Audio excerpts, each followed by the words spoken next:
This is AP Government, 6th period, and we're doing McCulloch versus Maryland. And basically in 1816, Congress chartered the Second Bank of the United States, and then in 1818, Maryland passed legislation to impose taxes on the bank, saying that the federal government had no right to create the bank. So James W. McCulloch, the cashier of the Baltimore branch, he refused to pay the tax, saying that the bank was a depository of federal funds, so therefore the tax was unconstitutional. This took them to the Supreme Court in 1818, and the final decision was made a year later in 1819. This case was very significant because it had to do with the implied powers of Congress. Like, as in the Supreme Court ruled that the Congress had implied power under the necessary and proper clause of Article 1, Section 8 of the Constitution to charter a bank. Maryland had no right to impose the tax on the bank. McCulloch won the case with an easy 7-0 vote.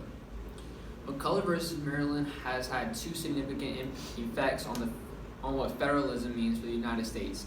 The case ensured that the original intention of the Constitution to make a strong central government was met and guaranteed that states cannot interfere with powers given to the federal government. The decision in McCulloch versus Maryland enhanced federal power and gave the federal government ways to achieve the responsibilities that were given to them in the Constitution. It also reaffirmed the fact that federal law has authority over state law.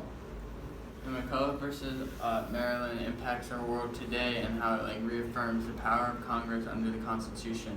If this case did not exist, it would not be clear as to what Congress specifically was allowed to do.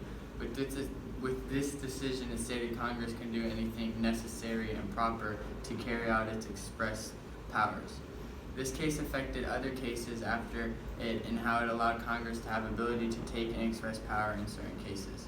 No specific societal change that is certainly known resulted in the court's decision, although it did change the government widely. I feel that the court did make the correct ruling because it allows Congress and more people to decide on something to express power.